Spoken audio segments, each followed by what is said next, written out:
and to um, fulfill what Providence has made for them. And I can't tell you how gifted these 7 folks are. They really And truly to are, and they're using their superpowers for fulfill good. what Providence And has so, made for them. as we kind of coalesce this morning on our Thursday, um, you know, we were here 12 hours ago. And so, it is kind of a commitment to something that's a higher purpose. It's something bigger than ourselves, and something definitely that we're not going to be able to finish on our own. If we do our jobs, we've instilled the nobility of purpose in other people, and they carry that torch. And we become a story worth retelling at that moment. They carry the torch and they move it forward and finish off. It's just like the cathedrals of old. Those cathedrals took 500 years to build. That meant that the tools handed off from person to person to person to person. And, the people that started on the foundations were not the ones that put the windows in place at the end and put the lock in the key in the door. It's kind of cool when you think about it. But at any rate, this morning, we are going to kind of reevaluate where we should be at.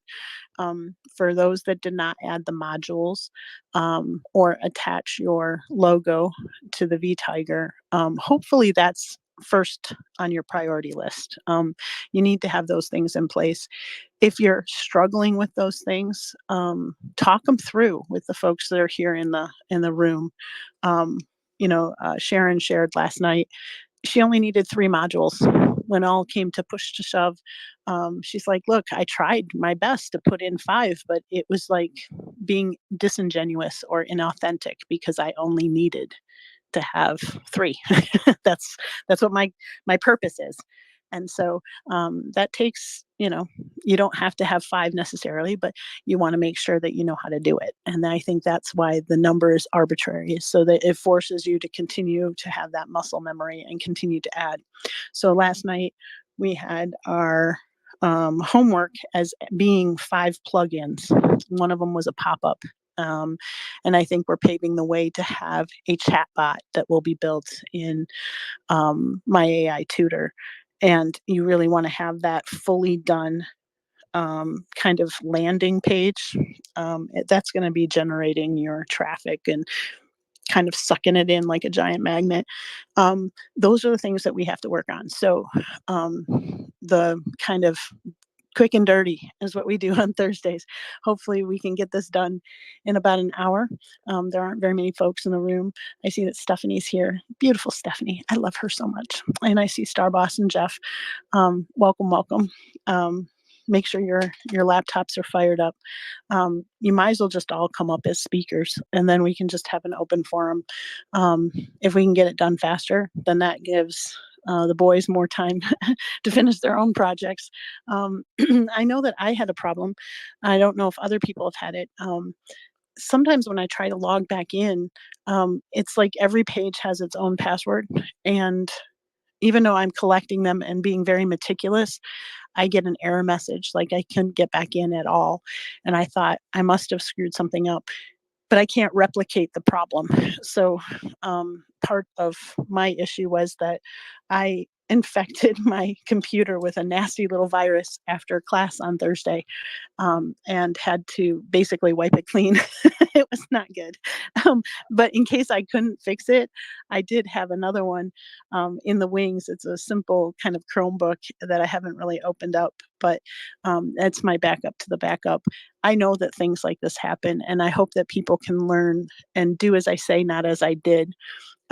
When I was hunting and gathering for different plugins and different modules, I ended up hitting something that was malicious. And that was my biggest issue, is that you have to be so, so careful that in your kind of rote, when you start doing things by rote, because you're like, okay, I'm going to set up a new page and I'm just going to go through the motions, and click, click, click, click, you become lulled into a false sense of security.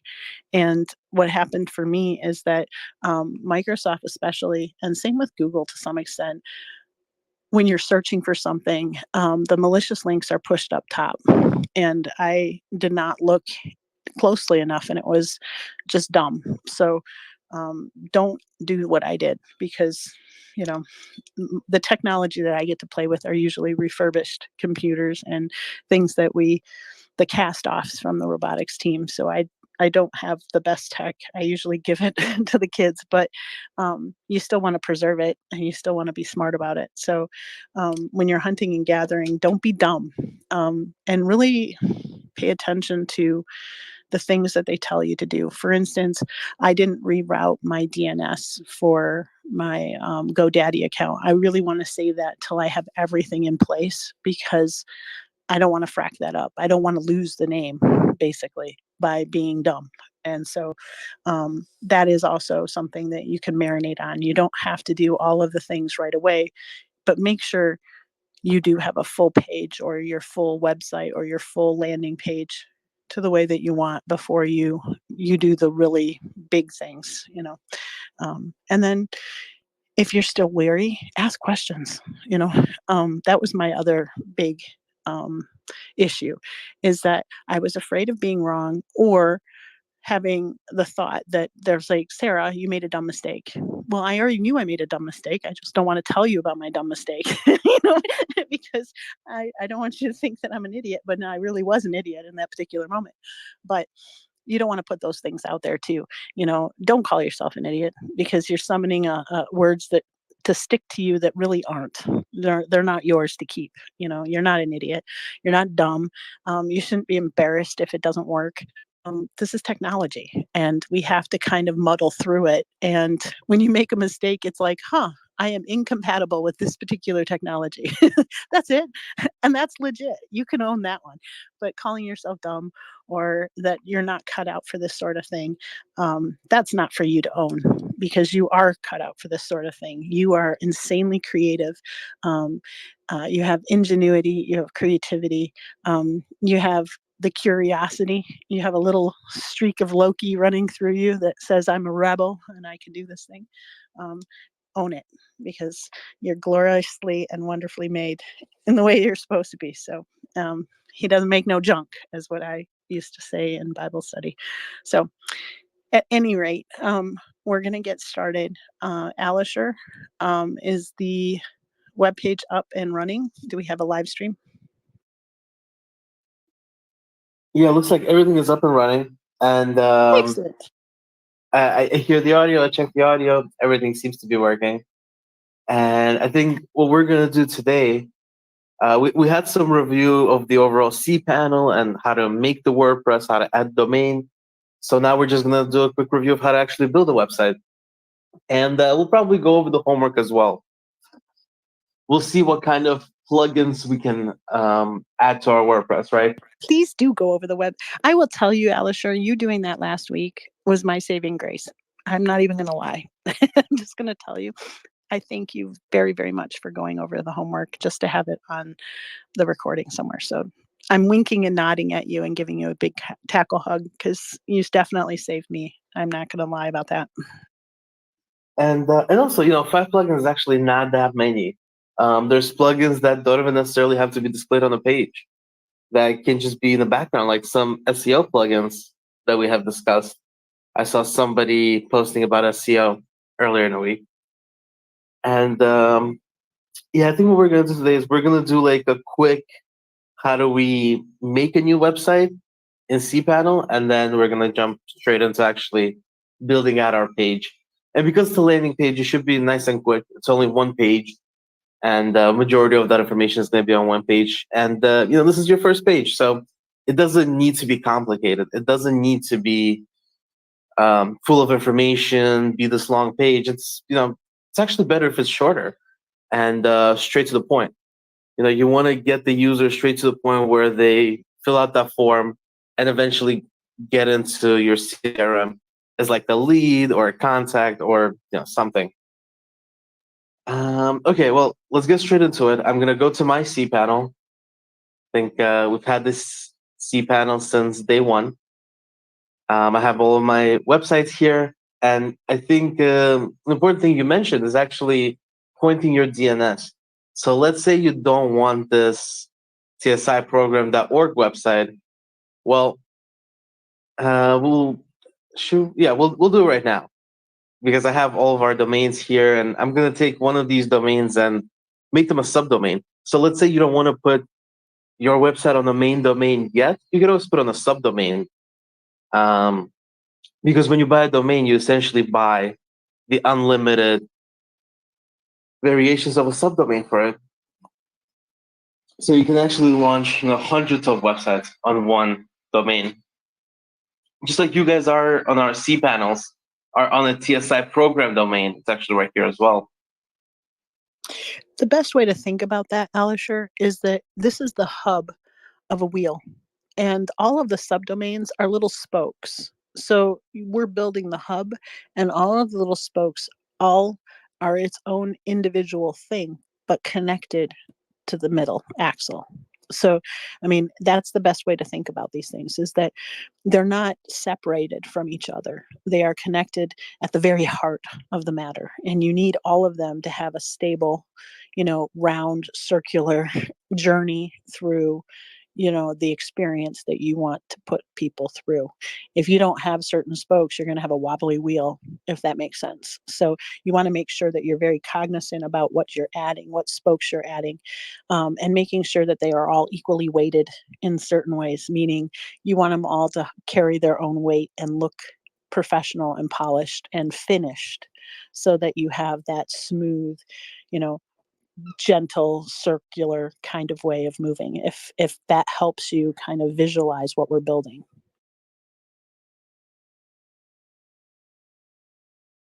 Continue, Alisher. An apology for interrupting. I'm just kind of answering pseudo questions in a metaphoric way. Go ahead. No, you're absolutely right. You guys are building these little pieces that are all going to come together. But as far as the domain goes, well, it's just really a name and a record. So if you want to start using your domain, but you don't want to use like the main domain, for example, this is myapps.ai. I cannot use this main domain because it's already being used. But what I'm going to do instead is make a subdomain that's, we'll make a website for me. I'll make a website for our Friday app, right? There's an app that we're building with Sharon and Kirk on Friday that we're playing around with. So I'm going to make a subdomain for that.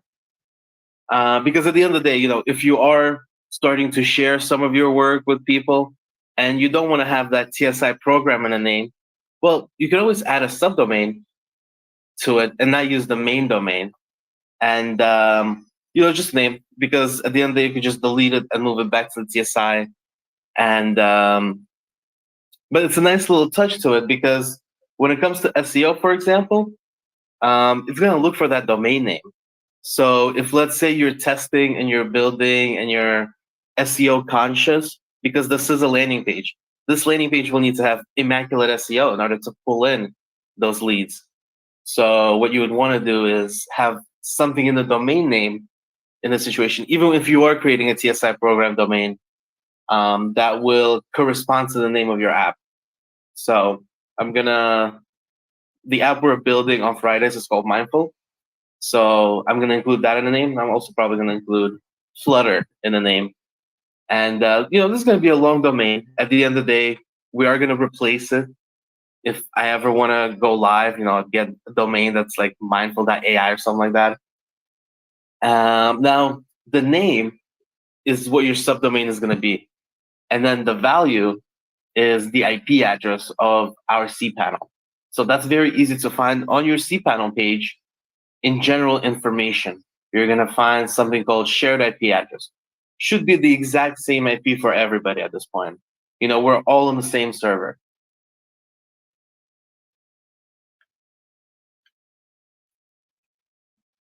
And then this is the extra step to what we did last week. So last week, we just went straight in and created a TSI domain, simply because we already have that wired up for you guys to do. But this is like an extra step before, if you want to put it on your own domain, right? So now this is going to be mindfulflutter.myapps.ai, the full domain name. I was just going over with somebody who was starting a new WordPress project. And at the end of the day, this ends up being the first step if you don't have everything connected like we do for you. So it's a good first step to know, because at the end of the day, if you don't have like the domain out of GoDaddy, so the reason CSIprogram.org works is because it's actually not managed by GoDaddy anymore. We took it out of GoDaddy. But since most of you are going to have domains still in GoDaddy, whenever you move away from cPanel, or whenever you want the domain to point to a specific website and a specific server, this will always be your first step, is actually creating that domain and pointing it to that server. So once you start getting outside of the tools that we provide for you, it's the first thing you notice. It's kind of the first hiccup you hit there. Okay, and now I can actually add this domain to cPanel. Now that the domain is pointing, we just have to add it in here and route it to where we want it to go. So this is our cPanel. This is, I think, where we started off with yesterday. And if I want to create a new app, I first need to add a new domain here for that app. And that's just going to keep everything clean and separated and in their own little folders. So I'm going to look for domains and tools. That's the first thing that pops up, domains. This is how I manage domains. This is how I see where domain is pointed to, which folder on my server. And so I'm just going to create a brand new one.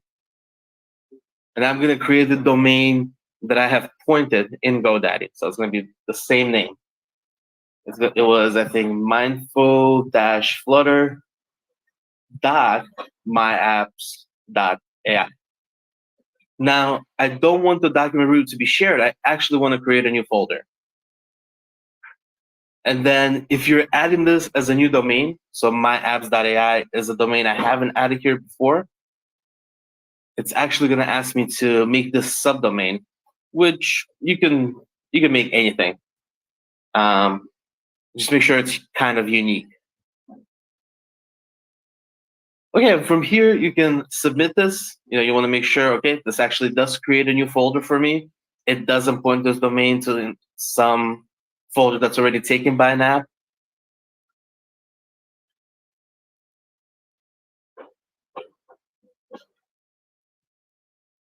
You should get a success message, and typically what happens within a few minutes, a security certificate will be issued to that domain. With cPanel, that's set up automatically. There's a few services that do it, a few pieces of software that do it automatically. So it's not just cPanel. There are some open source softwares that you can find that do it automatically as well.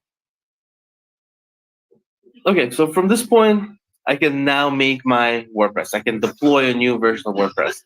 I have a separate domain. I have a separate folder that domain points to. It all has proper routes, properly set up. Now I can go to applications. We have this Installatron set up. You can go to applications browser and look for WordPress.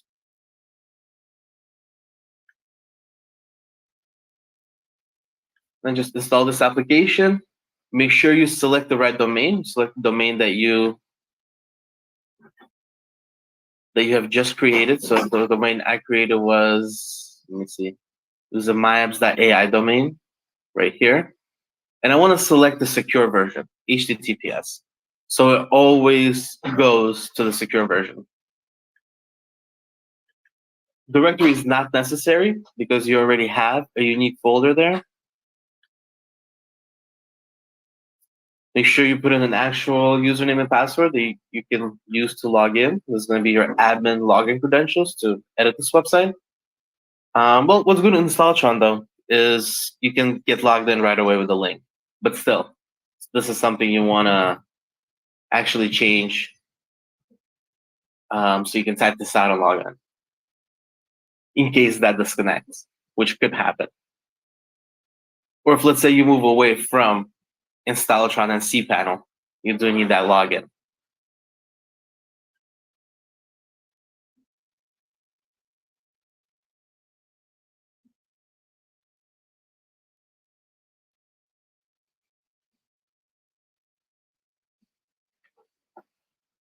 I think it takes like a minute or so for it to install. But other than that, we're going to have a completely fresh WordPress. It's going to have Divi and it's going to have the backup plugin. So I think it's going to have its own front page.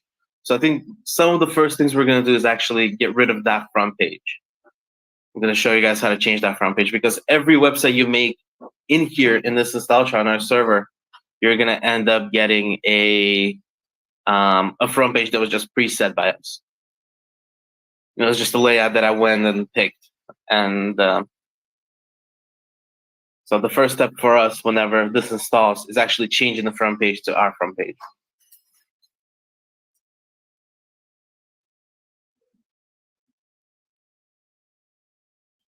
And there you go.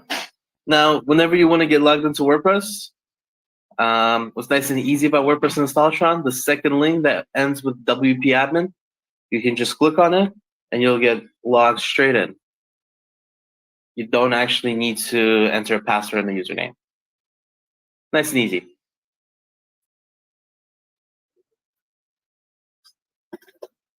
Okay, so do we have any questions so far about just leading up to this?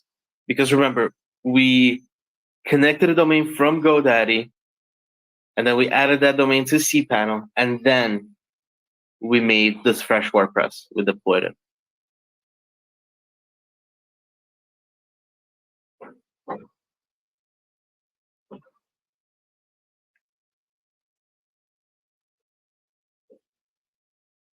Also, a quick note.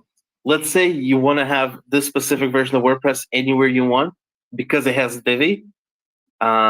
Since most of us don't have Divi outside of CSI, what you can do, there's a quick little trick, is you can use this all-in-one WP migration plugin that's also included, and you can export at this point, and you will always have a copy of a fresh WordPress that you can import into any WordPress. So I'm going to export this as a file. Now I have a fresh copy. Unable to export. It's okay. Easy to fix. Nah, just got to update plugins. There you go.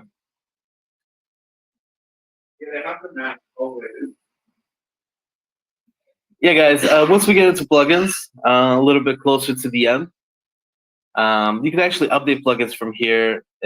Some plugins have auto update on, very useful. But sometimes plugins need to match for them to work together. And you don't have to do this step, but it's a good step to do if you just want a fresh WordPress with Divi.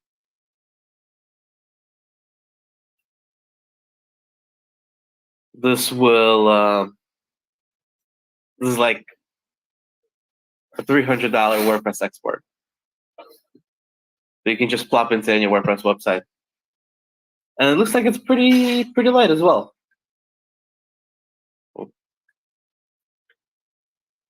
Okay, so what we actually want to do when we get into the new WordPress, especially this WordPress, is change that front page to our front page.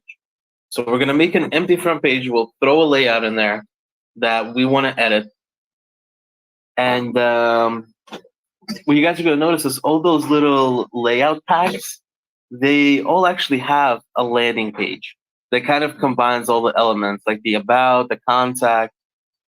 So let's check them out. We'll go to pages and we'll add a new page. That's how we typically get started. So add new page. And right away, the first thing you want to do is give this page a title. Now, don't worry about that title is right now, because it's going to change depending on what kind of SEO we want. So what I'm going to stick with is, I'm just going to call it homepage. Simple.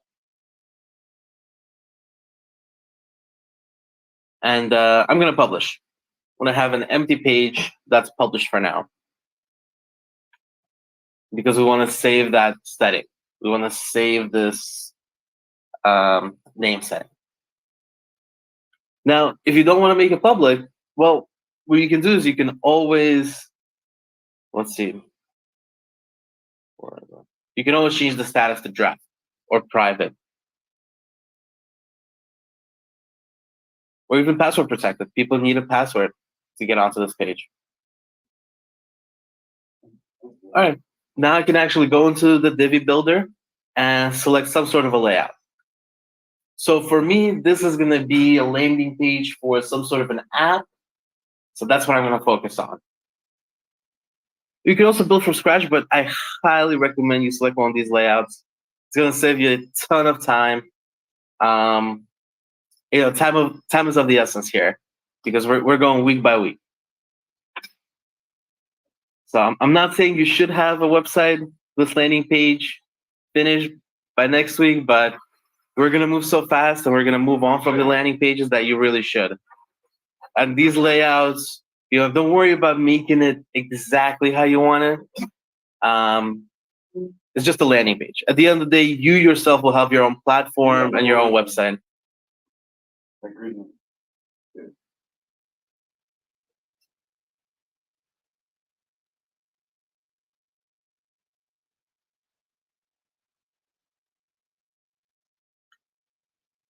Let's see. Yeah, but that agreement can't be the only one for an app. No, it's not nice. There you go. I just saw it. I'm like, oh. Some stuff here.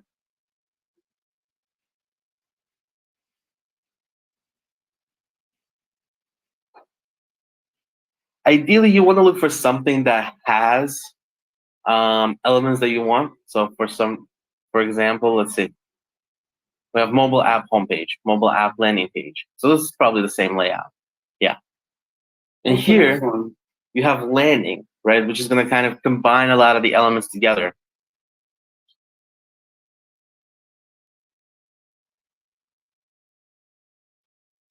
And for me, I want it for an app. This kind of has the elements that I want, right? It has some mock-ups here with some screenshots.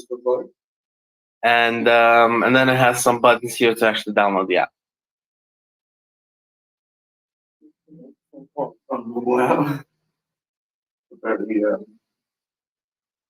Okay, so I'm just going to use this layout. And then we'll save. And we want to make this page our home page. We want to actually turn this into the first page that pops up when we get to this website. That's one of the first settings you should start editing. You want to set everything up globally first and then kind of go into these, go page by page, section by section.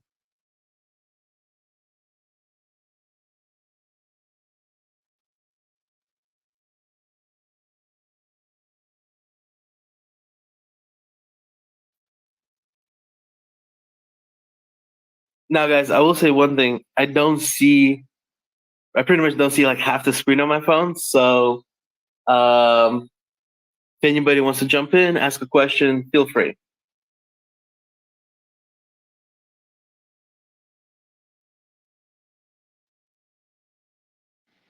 I got you, Alistair. If anybody has a question, I'll definitely let you know that they have their hands up and get up on stage. I do have a quick question. For these landing pages, and like everybody's kind of just working on them right now. And as you said, Alistair, I think everybody should be able to get like a landing page done, honestly, in probably like a single day, don't you think? Like I feel like they don't need to um overthink it. That's the word I'm looking for. Overthink their landing pages too hard right now. Would you say that? Like they need to just get the basics down and then they'll polish it up later as they go? Yeah, I absolutely agree. I think the easiest thing to do is you get one of these layouts and don't worry so much about the colors. Don't worry so much about like some of these elements here. Just start filling in the text and start filling in the pictures. Right? That's the biggest thing you want to do. So it's really, you don't want to worry so much about what these layouts are. Just want to fill in your information. And that's how you complete it quickly. But yeah, no, I absolutely agree. You don't need to worry about it too much. It is at the end of the day just a landing page, and these landing pages are already laid out and designed by a professional, that knows what they're doing. This one's actually very bold, has some nice effects. I like it. And you just want to start filling them in. And whenever I do want to collect information on this page, well, for me, I could just make like a pop-up form.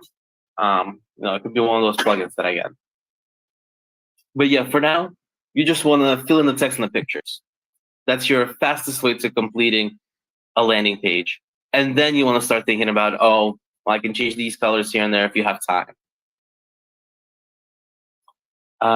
Okay, well, it imported in for me. I'm just going to save it. It's important to save, throughout the process. So once you import it in, you want to save to make sure that this is the layout that stays here. And now I want to make this my homepage. Right, so you want to start with global settings, and then you'll keep zoning in until you reach actually editing the text and the pictures. Because there's a few things in WordPress that you always end up doing. And one of those things, of course, setting a different homepage. Typically, a WordPress homepage, just like a collection of blog posts, but we're making it a static page.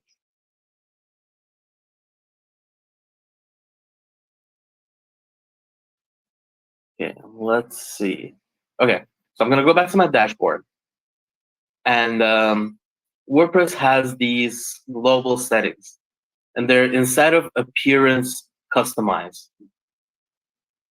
So on our WordPress dashboard, you want to go to your global settings, and they're typically, if you don't have like a theme installed, like a custom theme, they're typically going to be in appearance customize. If you have a custom theme installed, there might be something like theme options to change your global settings, but we don't. Divi makes it easy. It relies on a lot of the WordPress settings. So now appearance customize is going to bring in like a whole different UI for you.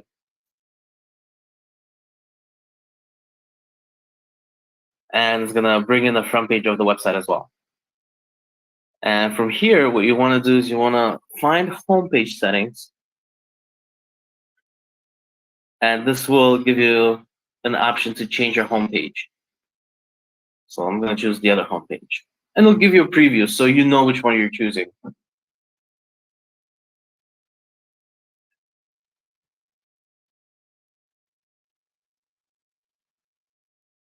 And that's it. That's how you change that homepage setting. So if you wanted the homepage to be any other page, you can set it to whatever page you make, really. Then there's also post page, and that's where the blog is. But this is a landing page. We don't have a blog. But just make a mental note, if you are making a blog, that's where you can find that. Okay, well, here's our homepage. It's all set up.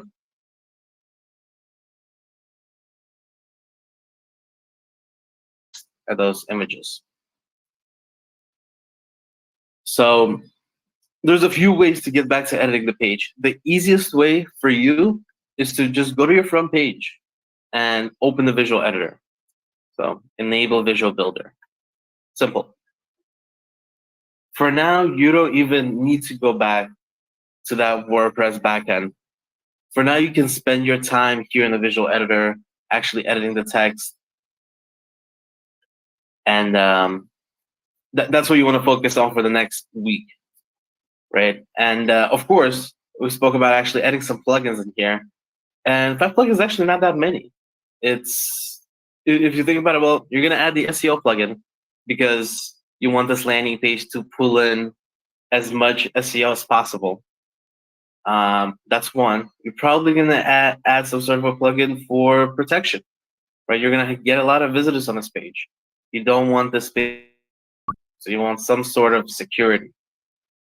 You might add a plugin for pop-ups, right? You want people to see a pop-up, whether you actually release something and you just want to add a pop-up, or you want to add like a form in there.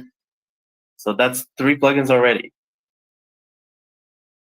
Does anybody have questions about how to edit a page? That's very important because I know Ross, while we had the discussion going on, he was actually building a page.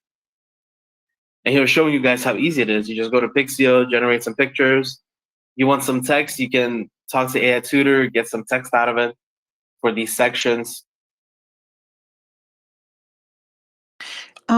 Alice, sure. I think one of the things I wanted to add in that's helped me is if I'm building pictures in, let's say, Pixio, um, create all your pictures at once. Just streamline your process so that you're, working in zones. And the reason why I say that is a lot of creatives will bip and bop around, and then what ends up happening is we don't get anything done. It's like, because you're spending time here and then you bip around and you go back to the other page and you realize that you're just wasting so much time. Because my biggest distraction is that I'll go into Pixio and then I'll just play and I forget while I'm there. I start with noble intent, right? I do, I really do. And I'm like, okay, I need a picture of a woman eating a hamburger. Great, I have that. But then one of the generations will come up and it's not that person. And then I get totally smitten with the idea of zhuzhing it. And I am now gone. I am no longer on my project. It's just, it's like a fart in the wind is what my grandfather used to call it. It's just there. It's like, whoop, and it's gone. But if you batch your tasks, so if you know what the theme and the kind of vibe and the intent and your why of your website, you can sit down in Pixio and crank out all of the pictures like we did in the very beginning in season 2 when Ross was creating the farmer's market. So he just sat there and whipped out a whole bunch of pictures of fruits, vegetables, fruits and vegetables with signs, things that you would have to have in order to tell a good story, your narrative. So you're kind of storyboarding out your entire website and batching your tasks. So if you're going into Pixio and you know that you're going to need, let's say, I don't know, 10 really good pictures of different facets of your business model, make those right away, put them in a separate folder, have it on your desktop. Like I don't like looking for stuff, because the minute that I have to look for something, it becomes a friction point and an opportunity for me to have a 1-800 justify call to not do what I'm supposed to be doing. And I know that sounds bad, but I know where my discipline lacking lies. And so in order to mitigate the friction points or the non-friction points, I'm very cognizant of how I batch those projects. So if you're creating a folder that is on your desktop that has all of the pictures for that specific project, and labeling it. This is my fruit stand project. This is my rocket project. This is my maker project, so that you have tucked away all of those pictures and resources at your fingertips. So you're not getting sucked into another platform where you can spend thousands of hours doing absolutely nothing but collecting digital clutter. I did that with um, I guess they were the plugins or whatever, when we're looking at all the things that you want to put in your site. And I'm sitting there and I'm like, oh, this would be lovely. Oh, this would be lovely. This would be great. None of them had anything to do with the purpose that I needed them to have. They were just really cool things that people had built in GitHub or whatever. And I wanted to keep them because I thought they were awesome.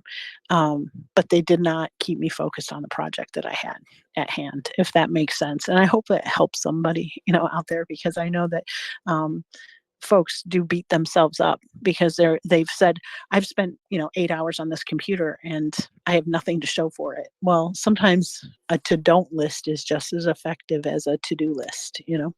And I have a big to don't list. I don't want to do this, I don't want to do that, don't want to do this. And then it keeps me focused on the things that have to get done in that particular time frame, if that makes sense. No, you're absolutely right. If you're gonna do, spend the day doing just images, get all of these graphics in here, and then spend the day doing just the text, figuring out what's the right text to put on the website. And a quick trick for the images specifically: actually go to this image when you're editing it, and if you want this to remain, in the same kind of layout and the same size, well, figure out what the size of this image is. You can actually go to the media library in WordPress, and you can see all of the images in here. You can see all of the graphics that this specific template uses. So you can just find the size. You can even download the specific image and mimic this image. Change all the screenshots and mimic the size. And then that way, what will end up happening is you'll replace the images, but the layout and pretty much the design of it will remain the same. Because a lot of times, what we get and what I've heard people is, oh, I put in an image and now this whole section is like different size. Now it doesn't look the same. Well, a quick trick is actually take note of what the size of that graphic was, and just make your graphic the same size. You can go to Canva, you can resize it to the exact dimensions, and then within those dimensions, you can resize your graphic to whatever you want it to be. And take a note of some of the graphics the layout actually uses. So this right here, if I go to view it, each of these have their own URL. They're actually in your WordPress. It's actually a pretty complex graphic. So wherever this graphic is used on the page, I'm going to have to figure out what to replace this with. And if it's something similar, I might as well take the layout of this graphic, take it into Canva, just replace these square blocks with something else. Can you believe you're watching it?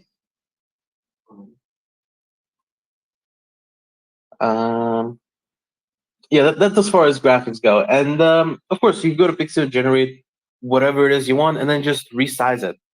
I think actually in Pixio, we also have background remover. So let's check this out. We have a few tools in Pixio to make the images a bit better that I encourage you guys to use, that I've actually seen people use when they're building a website. So it's an edit images.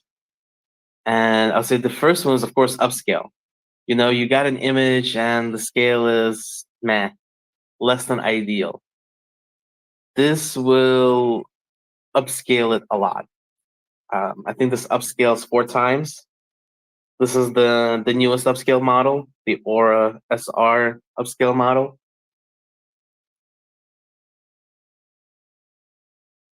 There it is. It just makes it sharper as well, I noticed. But yeah, this is a giant graphic now.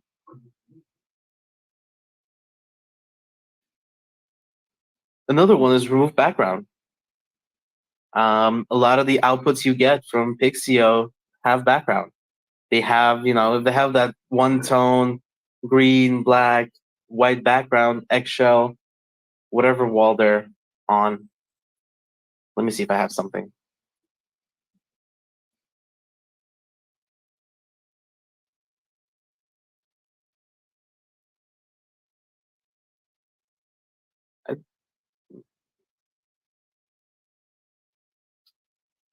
Oh, right, I was using these. I think all of these have a background. But I can use this one. There you go. Let's say you have a screenshot. You're trying to do a phone mockup, and you actually got a pretty good result out of Flux. That will most likely have a background. And if you want a PNG and you want for it to blend with the website, well, just go in here and quickly remove the background.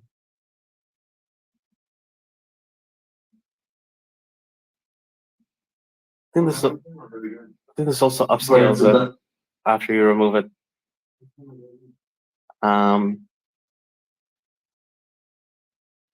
Yeah, upscale, remove background, 2 great tools to use, especially for website building. If you get a logo out of Pixio, you can just remove background and slap that logo on your website. Done. Okay. Any questions so far, guys, before I go quickly into plugins? And what are the different plugins you can get on your website before next week? I think you're good to go, Sweet Pea. Okay. Now make sure you save whenever you guys edit. Don't forget this little button in the bottom right, the green save button. Never want to lose your progress. And now you can hover up top to your website name. For most of us, it's probably going to be my blog. We haven't edited that yet. And we can go to plugins. And here you're going to find some plugins that we already added. So the all-in-one migration plugin. But we're going to go and add new plugin. And let's see what we have here. Let's see what are some plugins. Nothing really stands out here. So I guess the first thing we'll look for is SEO. Notice the landing page. It's going to be useful to have great SEO here. So you have a few options. I'll go with the one you used last time, all-in-one SEO. And you guys know some of the things to look out for: number of installations, reviews, when was it last updated, does it work with your WordPress version? You can click more details, read more about it.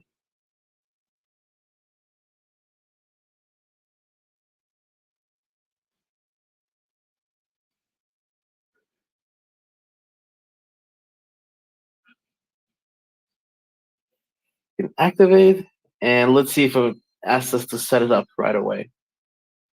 Yeah, we'll skip for now.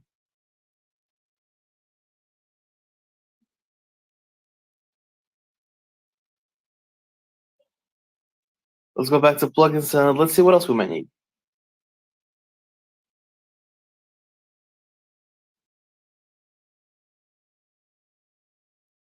Right, something for a pop-up. So let's just look for a pop-up. I'm sure there's some sort of a pop-up builder. Which one did you use yesterday, Rose? Search pop-up. Where now? Is it this one?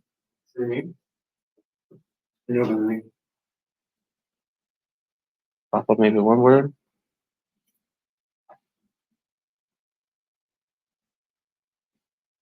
I think it's actually hold on. We just go on Slack. Oh, I think on Slack. Yeah, I think it's Slack. Everybody. Pop-up. Oh, interesting. What I like about it is they let you do anything in a pop-up. It's good. I love food. Okay, so that's what it looks like. That's what we'll look for. There it is. Yeah, I know. I searched too long for it. Sure. Recently updated. Yeah, like 2 days ago. Useful. So I'm just like, oh, 2 days ago. Sure. So that's 2 plugins right there, guys.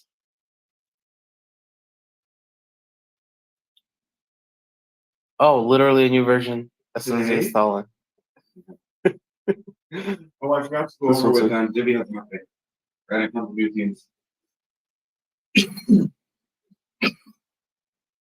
We'll update in a second. Let's see. What else might we need, guys? That's your homework. Let's see. What's for security here?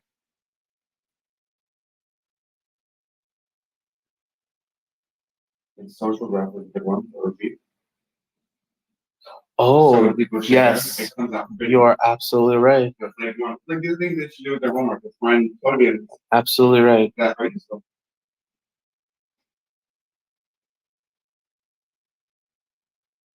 Like WooCommerce is like another good one. I think all-in-one SEO does share it too. But it's a landing page. WooCommerce. That's true. I seen this one, Smash Balloon, very popular for your Instagram. You want to include an Instagram feed if you're some sort of an Instagram influencer and you're launching a product. Oh, yeah. Maybe shop up. I remember it. That's a good one. Nice about confetti.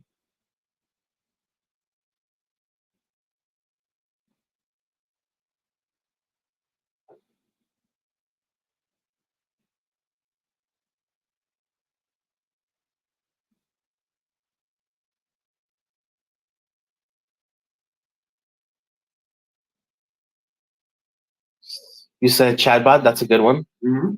There's 100 million of them. There are a bunch of them. And if you have a tutor, you're gonna get.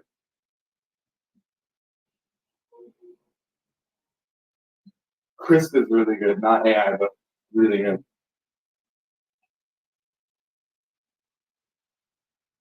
There's Crisp right there, live chatbot. It's another one. If you guys want some sort of chatting agent where people can actually talk to you, like support.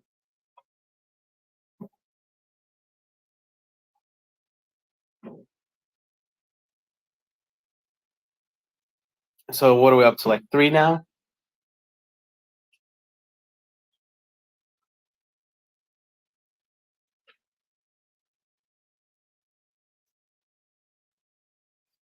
Performance lab.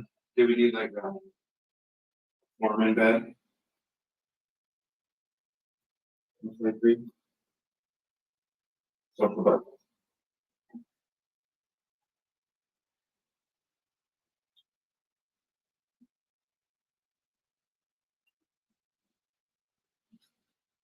Let's see what's popular.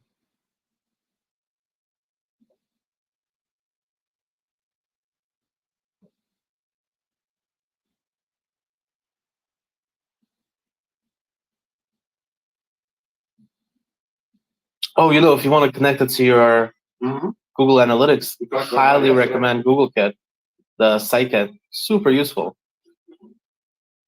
Let's get that on there as well. Why not? You need like an SMT plugin to make it work. Once. We're gonna go over that. Alisher, do you guys like using for security the really simple SSL or the Jetpack? Because it seems like those two are the Really simple SSL is just like you already have an SSL. So what it does is it redirects everyone back to the SSL, which is important. These plugins. But if you set up correctly originally, you won't really need that. Everything will be SSL pretty much 2 minutes after you add the domain to the cPanel. Sure. But if you were to take WordPress, somewhere else, yeah, absolutely. Really simple SSL is good. I've seen that on a lot of websites. It also helps like redirect all the unsecure Like images. Yeah, images and files to secure ones. Super useful. But if you want something active, if you want something like actually active, that's security. I'm not sure. I don't have any experience with WordFence or Jetpack. None of these are going to do what like $5 a month. Yeah. If you're really serious, get that. Wait, Alisher, Ross kind of put out there. What do you say? Get what? Patch Stack. Patch Stack. Okay, awesome. Thank you. Dave's giving a thumbs down. Yeah, Dave, why are you giving a thumbs down, friend? I wonder what he you've been summoned to come up here and talk about why. I have co-host. I can summon you. I'm gonna summon you.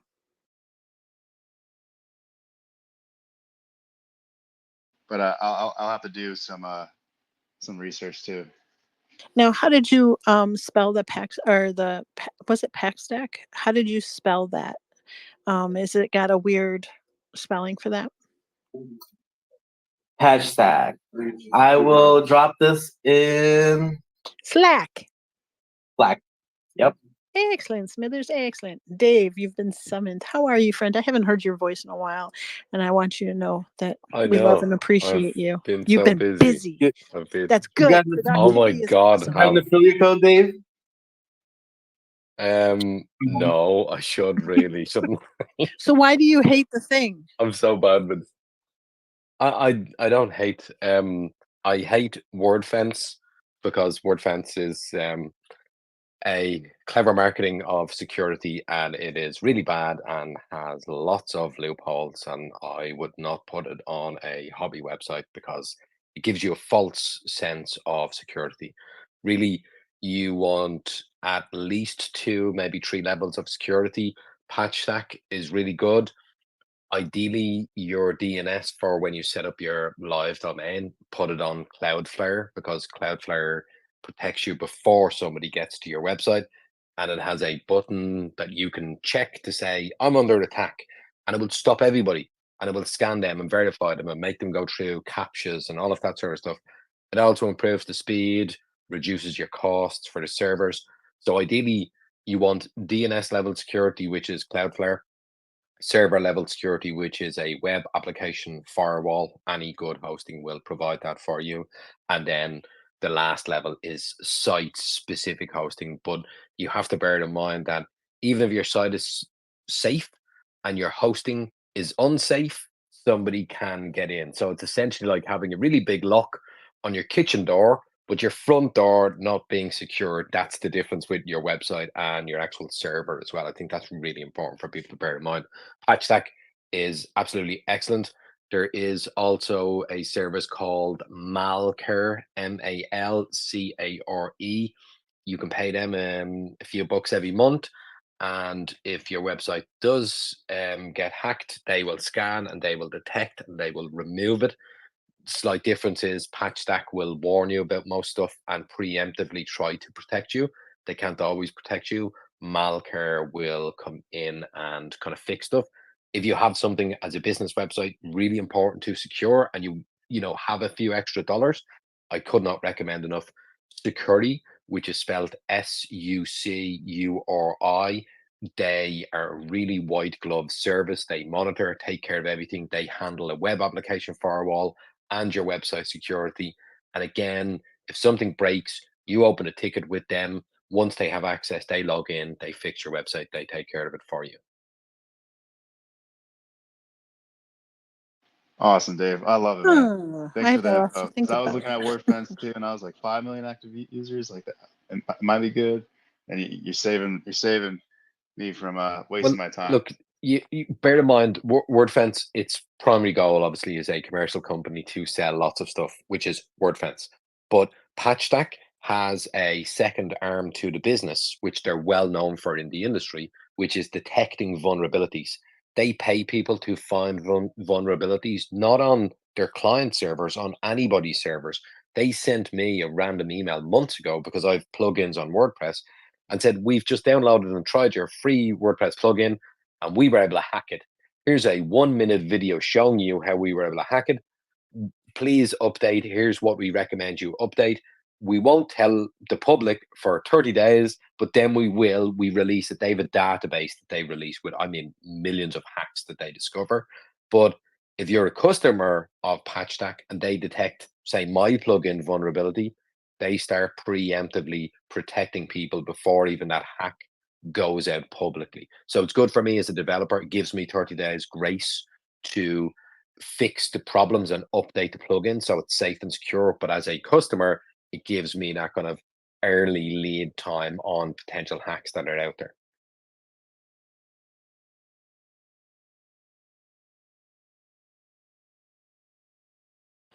This is an interesting thing that we should think about and at least talk about more. Um, I know that because many of us, I mean, I'm speaking for myself. I'm a complete novice when it comes to this kind of stuff.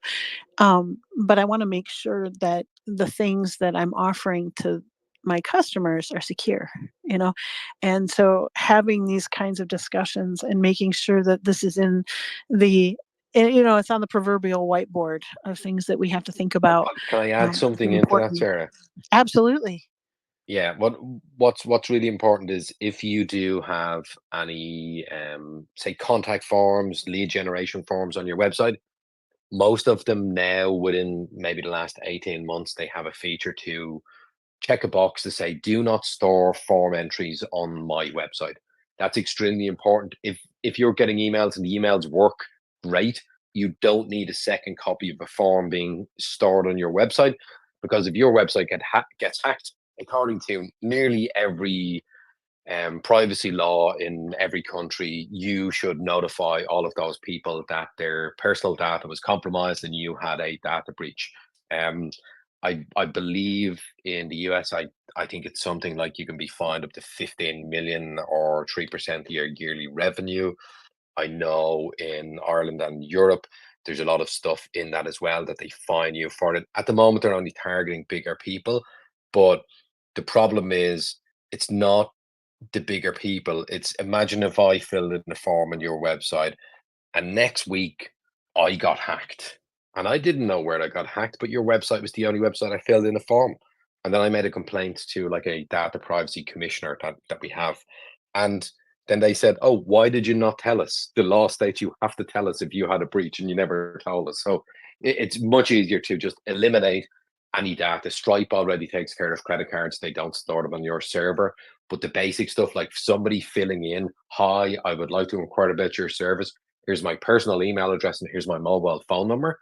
You don't want that on your website. You want that in your email system, and that's the only place you want it. And that's Awesome. so smart. Go ahead, Cash Money. Oh no, I was just gonna say that's awesome, Dave. Thanks. Like I'm super paranoid too. Like Sarah said, I'm a beginner too with the security for my website. So this information is priceless. And thanks for the recommendation, Yeah, Ross. well, ignorance is safety. It really is. I don't know where the forms are. If they're not on the website, then you don't need to worry about it. But honestly, I've big and small organizations that they get hacked and they have like 500 emails or 5,000 emails stored. I'm like, what are you going to do about that? Nobody wants to go back with egg on their face and tell a lot of people, my service is not secure. I've compromised your data. Well, you never get a second chance to win back trust. And I mean, right now, if you're looking across the Twitter sphere, all of our social security numbers are compromised, right? And so what you're doing is adding another layer of anxiety. It's not just that your business, has given them that layer of anxiety. It's also now requiring them to, seek out another service in order to protect you know, their Yeah, data. yeah. And I'll, that I'll is get a the kiss link of for you. death. Kiss I of have a death. link. There's a link. This is look one of the fundamental basics that everybody fails at is storing passwords or sending passwords safely. Never send a password in an email. It's if you send it in an email and 3 years later you're hacked, that password you sent to your client is now hacked as well. Um, I have a short, like 45-second video on how to use a service called Privnote, PRIVNOTE.com. You can basically write a private note, and like Mission Impossible, after it's viewed once, it self-destructs, but it's encrypted on your machine. It's not encrypted on a server. Nobody gets access to it. And then you email a link to somebody and you say, when this link is viewed once, it will be destroyed. Please save the password or details or financial, whatever you're sending that's confidential. Please save it somewhere safe. And then it's not your responsibility and you've never stored it anywhere. That's so important. And I mean, my own, like, for instance, my email is all encrypted. It's an added layer of security that says, hey, I respect you. As my client, I respect it. I want you to understand and know that I really, even though we're just sending pictures of, let's say, spec work or whatever, um, you have to make sure that you are on every layer, doing the due diligence and treat your customers the way you want to be treated. You should be wanting your data to be treated in the same way. And so you're elevating and setting the standard, not just in terms of how you're going to treat your customers, but then also how you yourself expect to be treated. Yeah, I love this conversation so much. So, as always, Dave, I'm so glad that you heeded Yeah. the siren Happy to call and pop came in up. and scare Yeah. everybody. Maybe next time I'll talk about email demarkification as well, which is something that you all need when you start doing email marketing, so you don't get spammed because you're gonna get blocked in Google straight away in the last month. Well, I can tell you, I never understood the CRM type ecosystem. It wasn't in my wheelhouse. I didn't need it for my business. But listening to you and Emma, having your newsletter, etc., definitely opened my eyes, and it's made this whole entire session and season more relevant because now I understand it. So it's like having these folks, these professionals in our pocket family, that this is their wheelhouse. And now you say, hey, Dave, by the way, I don't need everything under the flipping sun, but how do I do ABC? Is this relevant? And having that ability to call on folks that you've seen in spaces, that you've, built a rapport with. That is the currency. That's, makes us wealthy. Yes, yes. Collaboration is the next currency. Find those Yes. people, keep them in your pocket. Then, Yes, if you're my like pickup when truck guy. Ross's website went bang, he sent me a DM. I said, "Go here, fill in, like patch that $5." Fixed an hour or two later. That really helps. What I'd recommend for people when they finish their WordPress website, when they're happy with it, when it's up and running and they want to make it live, I'd recommend they create a second account for themselves. They give themselves editor privileges, because you can change the role and the permissions that you have. And I would have a really long, complicated password, not stored somewhere unless it's like one password or something like that, or on a note at home. But if you're just the administrator and somebody gets that, they can do everything. If they just get the editor, they can't do as much. They can't break the website. I've had to fix websites where disgruntled employees had administrator access and destroyed the website, and they never should have had that. When I manage somebody's website, I say, do you want control of the red button or not? And most people, 99% of people, say no. And I say, great, you're an editor. You cannot do anything. Only I can break the website. And in this case, we have to be in control of the button because we're building it ourselves. So it's like, No, yeah. that's what I mean. Once Oh, it's built, you will still be in control of it. But once it's built for the day-to-day operations of adding new articles, updating content, all of that stuff, the editor can do that stuff. Installing plugins, the admin needs to do it. But when you've installed all of your 25 plugins, you don't need to do that next week. And when you need to do that, you log into the administrator account. But most, like 90% of the time, you're going to be adding content in, not administrating. You're going to be editing the website, which makes more sense to have editor privileges. You have access to both accounts, but it just means your exposure is less from the admin side of stuff. that makes more sense. Okay, I get it. This is good. Um, I am going to definitely bookmark this and snip this audio, so to make sure to go and visit back to it. I don't know how Yeah, other look, people I've do lots of it, but I do articles. that. Yep. My website, you can go to hd.ie. That's my web design one, specifically about WordPress. I've articles on, how to recover your website if it's being hacked. Honestly, most people read that article when it's being hacked and then like message me and say, please No, fix it. I paid But attention the last time you talked about it, yeah, and I no, bookmarked that son of a I have gun. lots of stuff like that. It I have a is guide. there. There's a guide section on the website for basic stuff of how to name images that they're correct, how to do SEO stuff, all of that sort of stuff. There's tons of articles on there. Well, I value you more than you possibly can know. So, just having you in spaces too, but it is definitely something that I've bookmarked, because you know what, it is, the same kind of thing in your real world life. If What do I do if my wallet's stolen? you know, what Yeah, credit cards do yeah, I have in my wallet? Or yeah. Plan with those are worst the case scenario, not best yeah, case scenario. And exactly. when you're installing all of those plugins, I could not recommend enough a simple Notion document with the name of the plugin and a bullet point below it, say why you installed that plugin, what's the functionality. I took over a website a few weeks ago. They had 87 plugins installed. They had 3 Instagram plugins, 2 YouTube plugins, 4 Google Analytics plugins, because nobody knew what the purpose of each plugin was. Somebody maybe wanted to add Instagram to the homepage, and someone came along 6 months later, wanted to add Instagram to a blog page. And just knowing why we put that in, and if we still need that, or no, we don't have Instagram on the homepage anymore, I can delete that plugin. It obviously makes your website faster and more performant, but it also rules out a lot of software, because you have to bear in mind WordPress is maintained by Atomic, big company, lots of investment. All of the plugins are made by people. Some are companies, some are just doing it as a hobby. Some of them no longer support those plugins or do updates, and quite often there will be vulnerabilities. That's where patch that comes in and tells you there's vulnerabilities. And that's where I tell my clients, we need to get rid of this plugin. The developer no longer supports it. He has not done jack. Your phone cut out right at that moment, and I thought that was very funny. But he wasn't talking about me, just so you know. But I am a digital hoarder. So when I find these interesting plugins, and I think they're so cool. I mean, this is all new and shiny and wonderful. GitHub was the same way. It's like, oh my gosh, this is so freaking cool. No, you have to really look at it with a discerning eye and say, wait a second, step back. What do I actually need?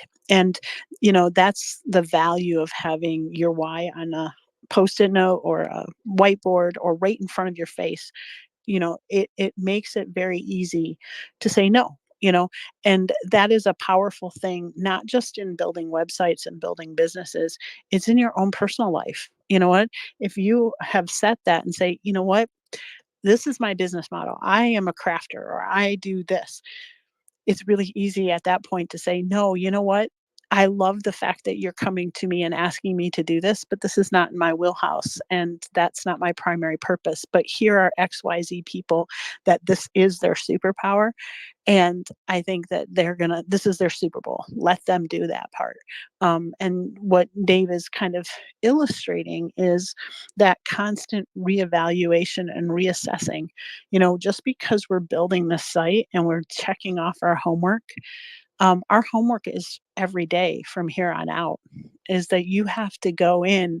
This is just like Farmville. You got to take care of your farm animals, your digital farm animals. You got to check in on them. You got to water your plants. You got to make sure that things aren't dying on the vine because, like he said, some of these are big, big companies. Other are just passionate folks that, for one reason or another, we opened this segment today with the do as I say, not as I did. I did not pay attention to what I was putting into my ecosystem, and it was malicious code. So it crashed my computer. It did all sorts of damage. And it was because I didn't know what I didn't know. And that's another piece of this puzzle, is that, you know, don't be afraid to just stop for a second and say, hey, is this the right path? Am I doing the right thing? You know, um, in any kind of piece of your life. When I was a broker, it usually meant when you hit that $250,000 mark, you needed a professional to manage your money. You could almost clock with an egg timer. People are willing to do it themselves up until a certain point. And at that point, you're like, I might need some extra help. And thankfully, we have some really, really smart folks in the room that You this make is a their good Super point. Bowl. Yep. You make a good point about salary and limits. That's probably one of the biggest mistakes people make on a website is, why would somebody hack me? I'm only a small business. I'm not even a small business. It's just a hobby. And even before the prevalence of AI, there's bots like WordPress powers. I think it's about 500 million websites. It's just over 40% of the internet is powered by WordPress. So it's kind of like how dominant Windows is. That's why it's attacked so much. It's the biggest target. If I can fish with dynamite, I'm going to hack WordPress instead of something else. But there's a lot of automated bots that just go out and they can scan and they can see what version of WordPress, what plugins you're using, what version of the plugin. And then they have a database to know if that version of that plugin is outdated and there is a hack to get into it. But it's all automated. They're not going to your website and spending time and effort. There's literally a bot scanning your code, sending it back to the hacker and saying, found a vulnerability over here. This is easy picking. So I think hack wise, it actually, small businesses account for about 30% of hacks kind of globally, and that's like you're talking like roughly around like $1 trillion it costs businesses in hacks. But it really depends. That patch stack, it's $5. It's kind of like you don't know if many people are trying to break into your house until you have an alarm, and that's what patch stack does for you. You start seeing alerts. You would have been ignorant to those alerts, but they would have been happening. There would still be people trying to knock on the door and shake the door and get in. But I think that little small piece of awareness is important. And just bear that in mind that it's not necessarily how much to invest at the start. It is how much would you lose is the way I think it's a better way to invest. If your website is the most basic website and it generates no money. It's not going to end your world if it got hacked tomorrow, honestly. But if your website is generating you $10,000 in revenue every single day, and it takes 7 days to fix it or get back from what you had, well, then it's really, really easy to justify, I need to actually spend money and invest on the security of this as well. I love it, Dave. I love it. That's priceless information right there. Like Sarah, I'm gonna have to clip this and come back to it. Alistair, I just wanted to check in with you. I was watching the stream. I saw that you brought up that last plugin, a WP something, and then you just switched over. So I just wanted to double check and make sure you didn't have any last little plugin information to tell everybody. And by the way, everybody on the recording too, Alistair literally just did pretty much the homework for you guys live, and you can just follow along super easy. So I highly recommend go checking that out. But Alistair, did you have any notes on that? Yeah, so the last plugin I installed was WP SMTP, WP Mail. It just helps you send out emails from your website. Let's say somebody does fill out a form. It'll send that information using SMTP and using Brevo, which we are already using for our vTiger, I think. So if you guys remember Brevo, when you signed up for Brevo in, I want to say week 1, week 2. So now we're reusing that Brevo on this WordPress website to actually send out those emails. Let's say send out a notification to you that somebody filled out a form, or send out like a confirmation to that person that, hey, you subscribed.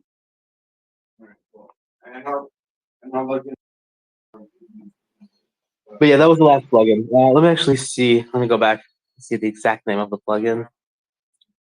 It was WP Mail SMTP. It's the one with the little pigeon.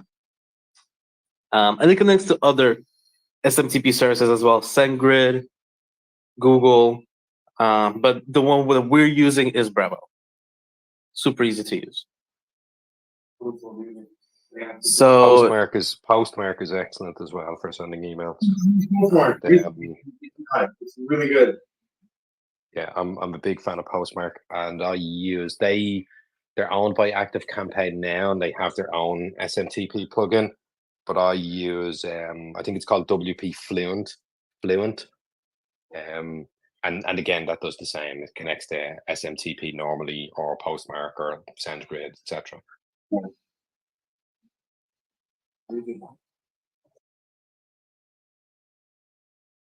I have so many notes for today. Just so everybody's aware. I took more notes than I normally do. This is important stuff, and figuring out the plugins piece of the puzzle, the module pieces of the puzzle, that is your heartbeat of your website.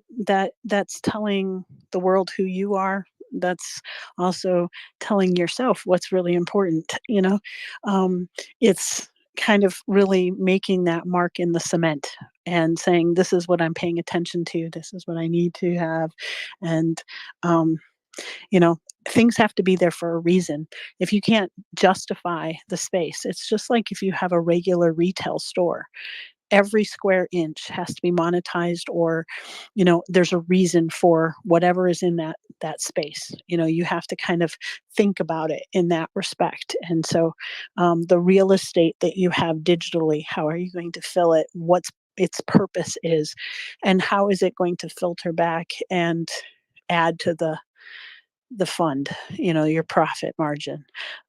Those are the kinds of things. The things that we put on our site are fighting for, relevance on our site, but they also have to contribute. So that's kind of what I'm thinking about, is how are they contributing? What are they adding? And if I can't answer that question, they go off to the side a little bit and I'll have to marinate on it. I don't care how cool and slick they are. It has to add to my why.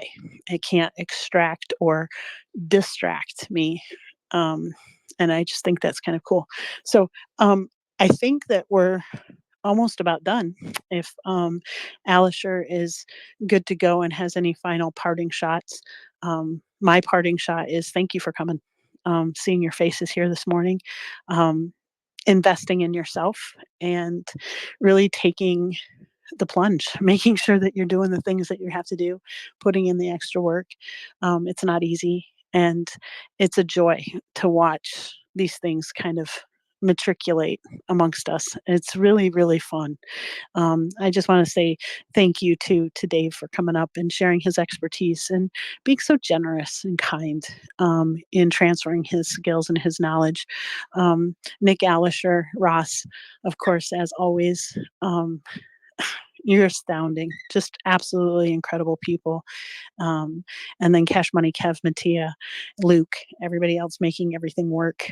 Thank you for doing that too. So I'm definitely going to look back and rewatch because I got sidetracked a little bit because I started thinking about things. And that I think is the mark of a very good class is that it's not just informing you right then, it's causing new questions to kind of emerge and you to really chew on and marinate on the rough bits of the information and then figuring out how you're going to, internalize them, how you're going to, make them yours. And so today is one of those days for me. So thank you, thank you, thank you. Cash Money, Kev, and Alisher, the ball's in your court, loves. Alisher, I'll hand it over to you first, brother, if you have anything, and if not, I'll take it over.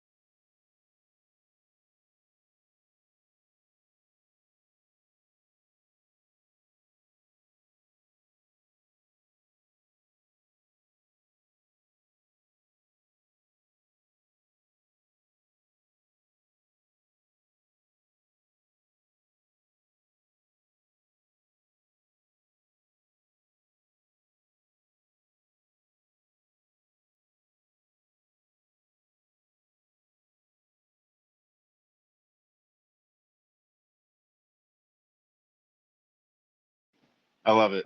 I love it. Make it look at as real as possible.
I'm dying. I'm so sorry. I love them so much.